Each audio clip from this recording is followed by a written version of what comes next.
વાવ વિધાનસભાનું ઇલેક્શન થઈ ગયું છે ને હવે રિઝલ્ટની રાહ જોવાઈ રહી છે.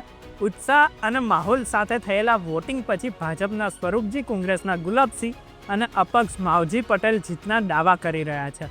દરેક પક્ષ અને નેતાના સમર્થકો જીતવાના આંકડા ભેગા કરી રહ્યા છે અને ગણતરીઓ માંડી રહ્યા છે. ત્યારે આ ગણતરીઓ ફક્ત વાવના અલગ અલગ પક્ષના રાજકારણીઓ, કાર્યકરો કે સામાન્ય જનતા જ નહીં, પણ ગુજરાત અને દિલ્હીના નેતાઓ પણ કરી રહ્યા છે.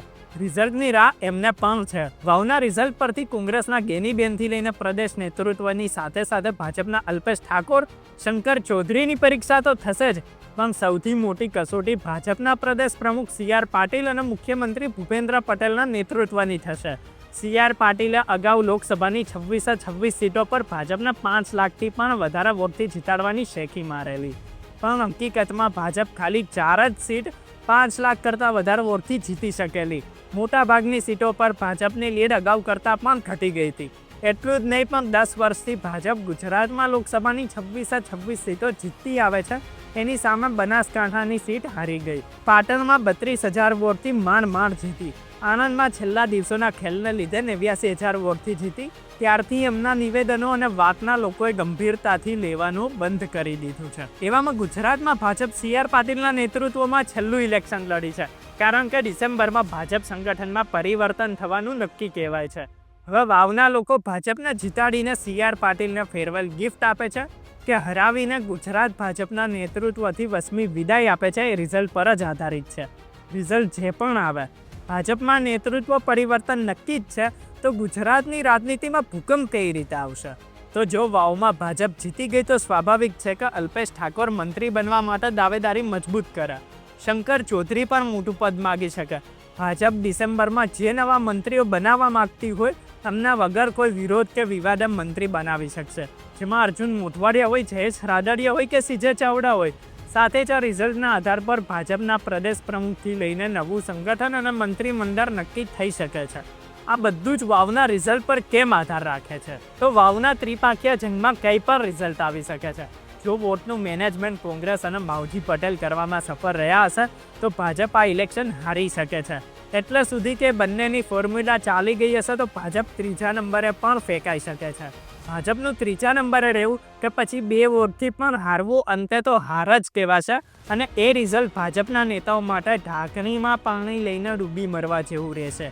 અગાઉ વાત કરી એમાં રિઝલ્ટ પછી ડિસેમ્બર મહિનામાં મંત્રીમંડળ અને ભાજપ સંગઠનમાં મોટા ફેરફાર થવાની ચર્ચા છે. ત્યારે આ રિઝલ્ટ પછી અલ્પેશ ઠાકોર, શંકર ચૌધરીએ તો કોઈ આશા રાખવા જેવું રહેશે જ નહીં, પણ બીજા કેટલાય નેતાઓના પત્તા કપાઈ શકે છે.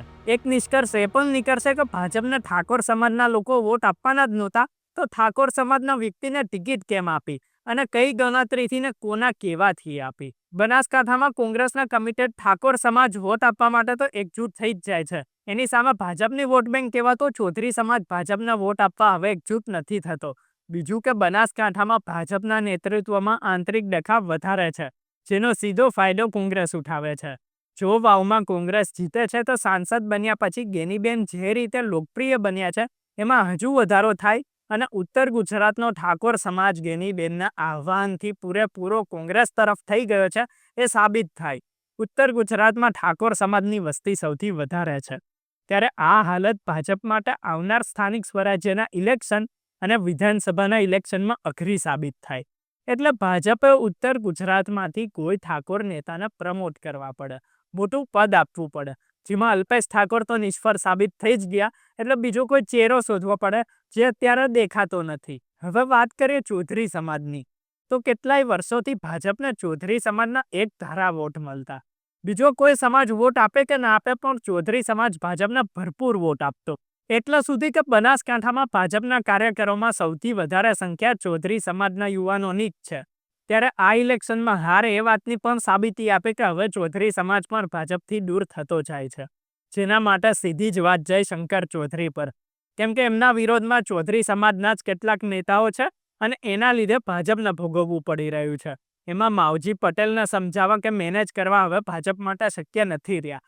જો આ ઇલેક્શનમાં ભાજપ હારે છે તો માવજી પટેલને મજબૂતી મળે અને કદાચ કોંગ્રેસમાં પણ જોડાઈ જાય. હવે કોંગ્રેસમાં ગેનીબેનથી ઠાકોર પ્લસ માવજી પટેલથી ચૌધરી સમાજના સમીકરણનું કોમ્બિનેશન ઊભું થાય તો ભાજપનો ઉત્તર ગુજરાતથી સફાયો થઈ જાય.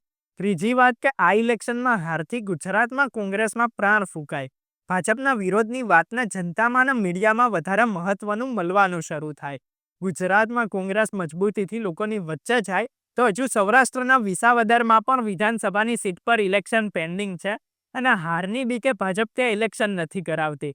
પણ જો ત્યાંય ભાજપ હારી જાય એટલે ભલે ને 160 સીટો સાથે સરકારમાં હોય છતાં વિરોધનો અવાજ મજબૂત બને. આવતા વર્ષે સ્થાનિક સ્વરાજ્યના ઇલેક્શનમાં ભાજપને નુકસાન થાય અને પછી એની અસર વિધાનસભાના ઇલેક્શન પર પણ પડે. આ હાલતમાં ગુજરાતના ભાજપના નેતૃત્વને પણ દિલ્હીથી ઠપકો મળે. સાંભળવાનું આવે કેટલાય નેતાઓના પત્તા કપાઈ જાય, ઘણા મંત્રીઓના ઘર ભેગા પણ કરી દેવામાં આવે.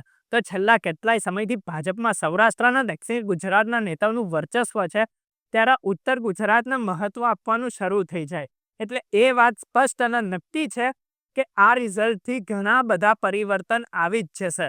ત્યારે આવા જ રિપોર્ટ્સ અને વિડીયોઝ જોતા રહેવા અર્બન ગુજરાતીને સબસ્ક્રાઇબ, ફોલો અને શેર કરો.